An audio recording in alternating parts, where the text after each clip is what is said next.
Hello everyone, today I'm going to speak about due diligence because we go on TikTok live a lot and I get a lot of people asking, right, what do I need to look for before taking on a property that I want to use as a rent to rent unit, okay?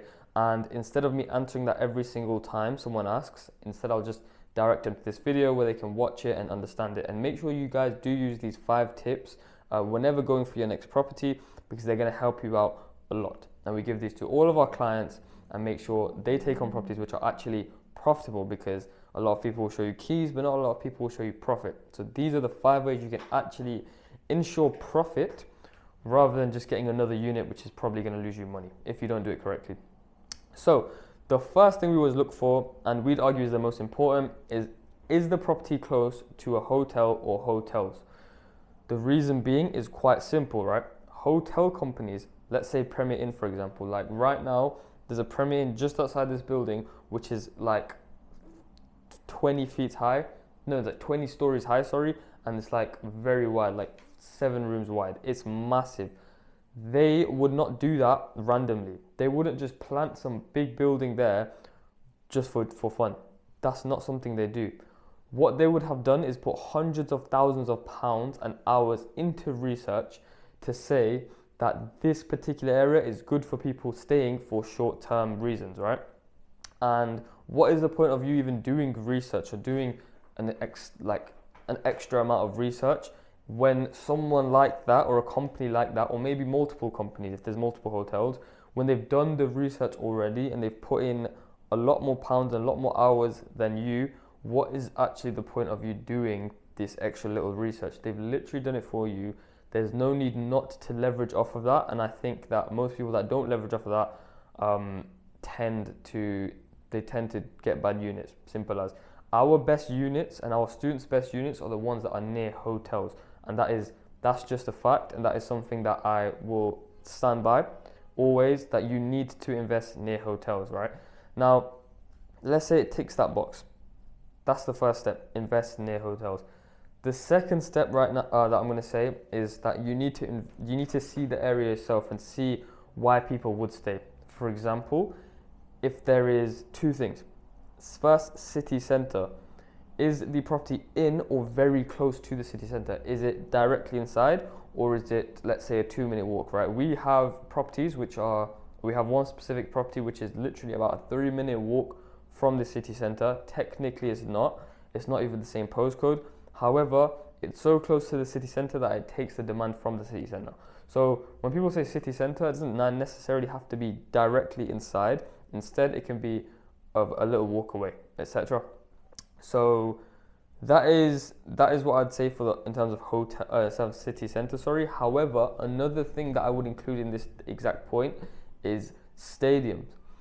I know someone in Wembley, right? They're in Wembley and they have a property which is already booked in December, and that's going to make them £3,000 profit, and they know that today. Wembley or other stadiums have events, football matches, concerts all year round, so it's good to invest near them because you know that you're going to be able to bump your rates by a crazy amount. On a normal day, let's say, okay, I'll talk to you about a property that we stayed in near Anfield, right? We went to go watch a football game in Anfield, and we stayed in a property, right, that was an hour's walk away from Anfield, okay? We walked for an hour. It was near the city centre, Anfield's L4. So imagine, we checked the rates, normally it's £40 for that property, £40, 40, okay? And it was a studio, no, it was a studio, it was a 3-bed flat, and a 2-bed flat, and it had a big living room, it had a kitchen, a toilet, had everything, right? So that's £40 usually. On that day, we watched it was a semi-final of a Carabao Cup, so that's not even that big of a game compared to like the Champions League, etc. So I'm only saying this so you can imagine like the amount that it increased by, right?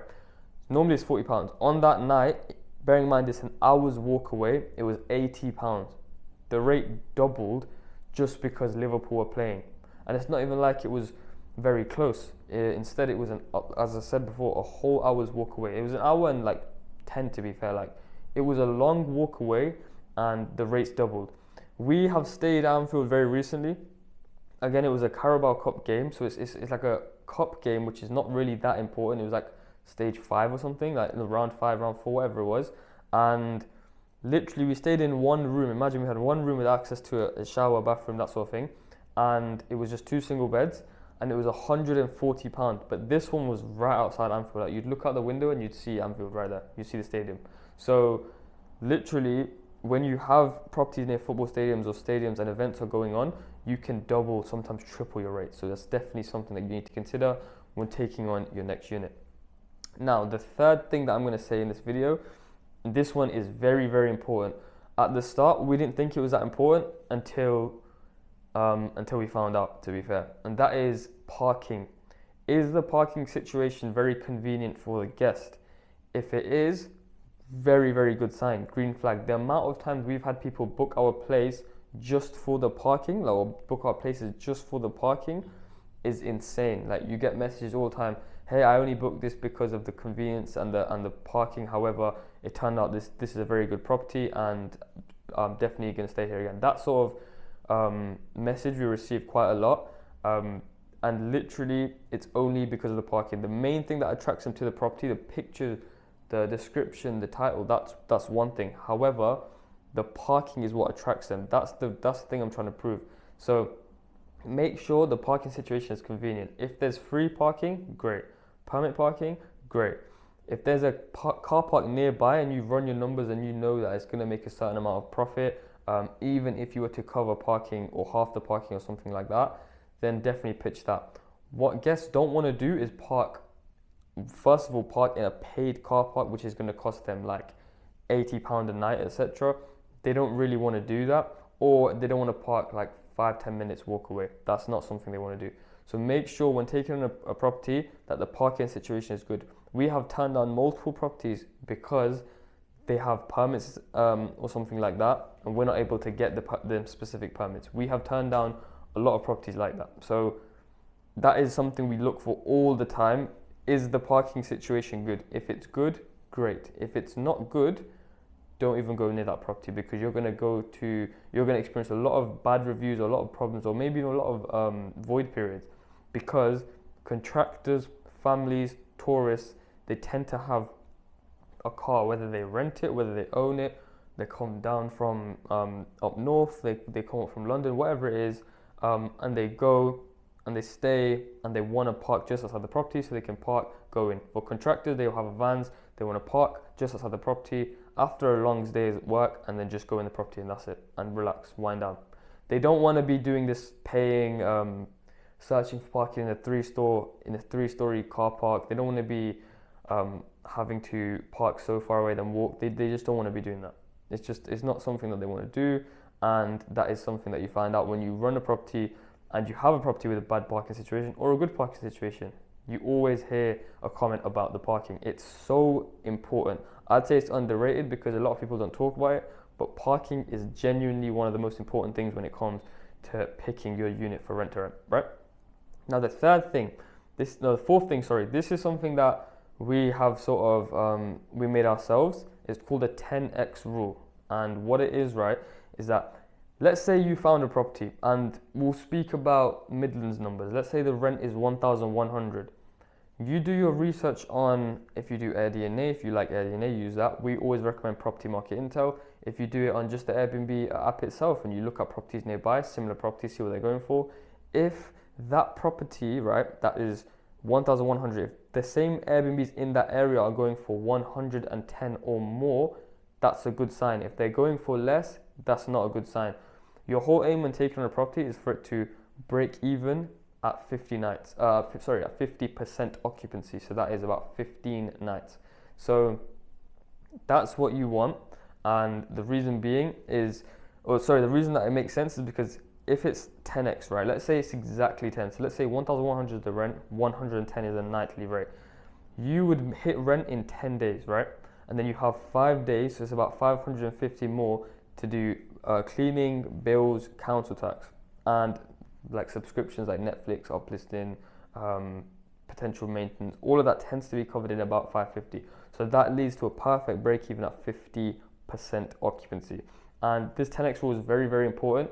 If you have a property and the rent is 1,000 and the nightly rate is like £75 you found, don't even bother going near it, because after 10 nights it'll be 750, and it's not gonna make you as much as you'd like to make, and most of the months you're probably breaking even.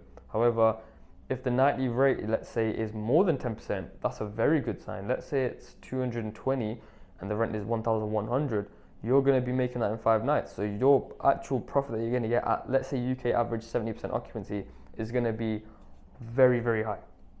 Okay, so that is the 4th thing. Now, this is the 5th thing that I'm going to talk about in the video. This thing is very important. I'd say this is the most important thing in the whole video, and it's something that should definitely be taken seriously, and it's something that I've been asked quite a few times, and I have the same answer for, right? So people always say, can I find the exact percentage occupancy I'm going to get? The answer to that is no, you cannot.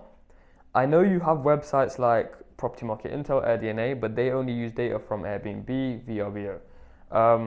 I don't know about other hosts. I know some other hosts, but I don't know about all other hosts.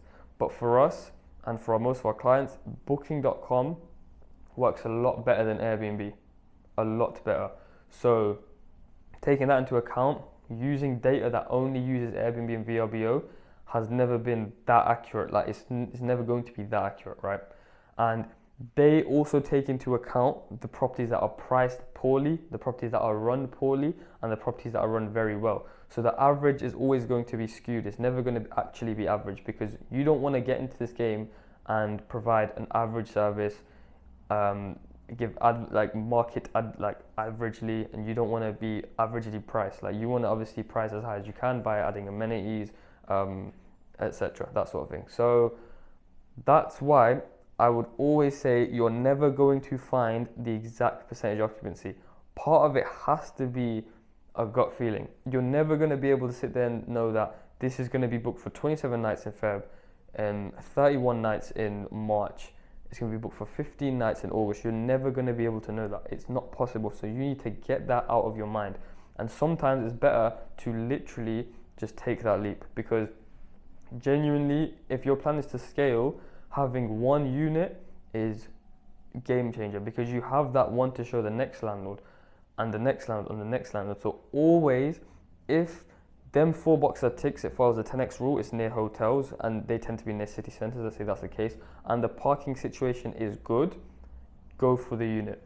Don't double think it, don't think about what the occupancy is going to be, but there's no contractor work that I can see nearby, but this happened. No, just go for it. Like, most of the time people are so hesitant to pull the trigger to a point that they never pull the trigger. And what's the point? Like, what's the point of having an idea for it just to turn into nothing? Like, surely you'd get bored of that. So literally, that is the case. They're the 5 tips that I'm going to give you today.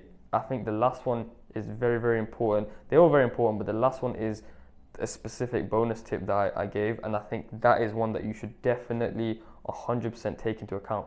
Just go for it. There's no need to be hesitant and sit here and wait and think. No, that's not going to get you anywhere. Just do it, and you'll never regret it.